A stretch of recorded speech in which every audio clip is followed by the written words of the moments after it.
¿Qué es lo que implica este incremento para la economía de los empresarios y de los trabajadores? Nos acompaña para hablar del tema el economista José Luis Parada. Muy buenos días, bienvenido a la revista. Muy buenos días, Gabriela. Un saludo en el Día del Trabajador a todos los trabajadores. Y con este dato importante que va a afectar el bolsillo de todos los bolivianos, un incremento del 4%, ¿lo ve positivo, negativo, tomando en cuenta las características de la economía actual en el país? Yo creo que por primera vez hay una cierta racionalidad en todo lo que es el fijar el monto del aumento. Porque cada punto que aumenta el gobierno en lo que es el básico, en el sector público representa aproximadamente 400 millones de bolivianos. Quiere decir que si es un 4% van a ser 1.600 millones los que tienen que aumentar para pagar.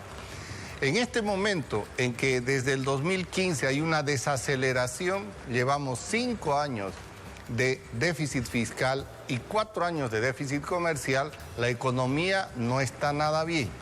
Y el problema es que la política salarial la ha manejado el gobierno de acuerdo a su interés electoral. A ver, explíquenos, por favor. Dice que la economía no está nada bien, sin embargo, ha registrado un crecimiento importante del 4,5%. Pero ese crecimiento está basado en un endeudamiento. En este momento, la deuda interna, la deuda externa está casi en 10.000 millones de dólares y la interna, que es la que el gobierno no la da completa, son otros 10.000 millones.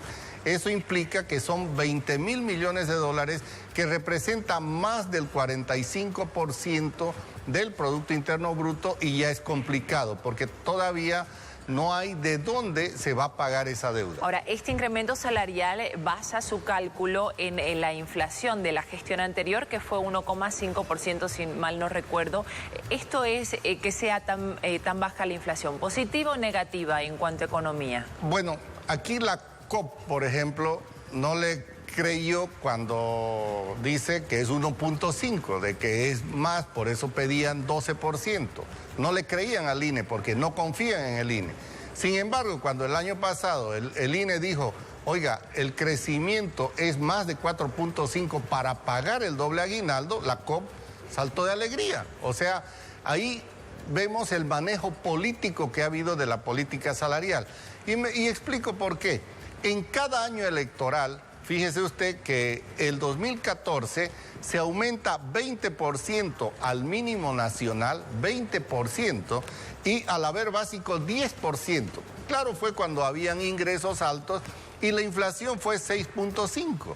Entonces, ahora está la misma lógica, 1,5 la inflación y se aumenta 4 al mínimo y 3 al básico. Entonces, ahí tenemos que también, una vez que se comenzaron a caer los ingresos a partir del 2015, el gobierno busca el mecanismo del doble aguinaldo.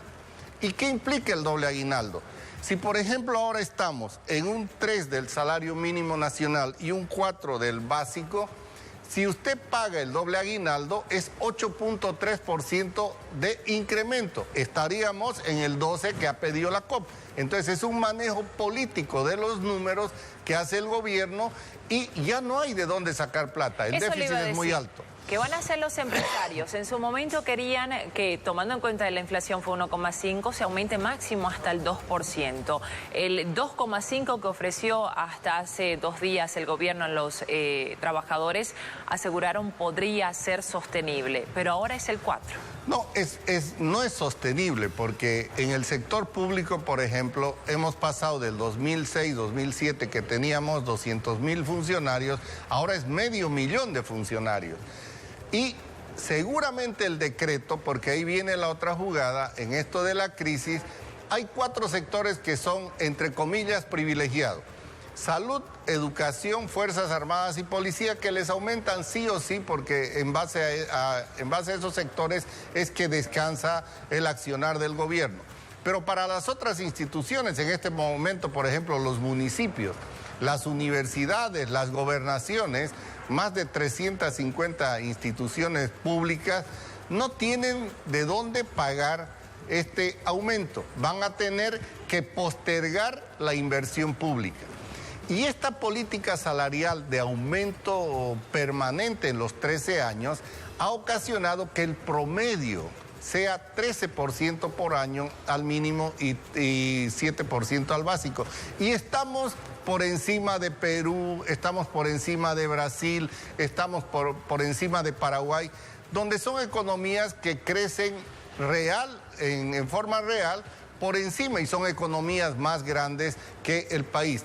Entonces, aquí hay un problema que la política salarial se la ha manejado con un tinte político, tanto en el aumento, porque han ido hasta un 20% y un 10%, cuando se debió tener la cautela, y en este caso, la cautela también con el sector privado, que es el que no tiene de dónde emitir billetes, no tiene de dónde prestarse indiscriminadamente como hace el gobierno, como está haciendo ahora para tapar el déficit.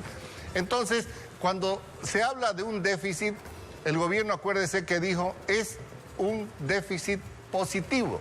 Yo no conozco la yesquera positiva. Y ese déficit positivo que tiene el gobierno 5 años, ¿qué pasa si los empresarios la tienen 5 años y no pagan el impuesto?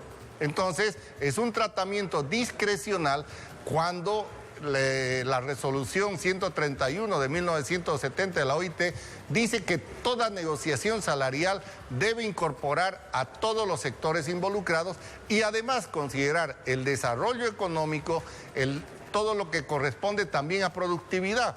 Porque cuando usted da el pago del doble aguinaldo, dice creció el PIB, pero hay sectores que crece 1% y tiene que pagar 8%. Hay otros que perdieron, que no crecen, que tienen crecimiento negativo y tienen que pagar. Entonces es una presión, una política salarial discrecional del gobierno en función electoral, es mucha presión para el empresariado privado y eso lógicamente va en contra de lo que es la generación de un empleo digno. Muchísimas gracias por este análisis. Importante recordar que pese a estos cuestionamientos, hoy será promulgado oficialmente el decreto que da este incremento salarial del 4% al básico y 3% al mínimo nacional.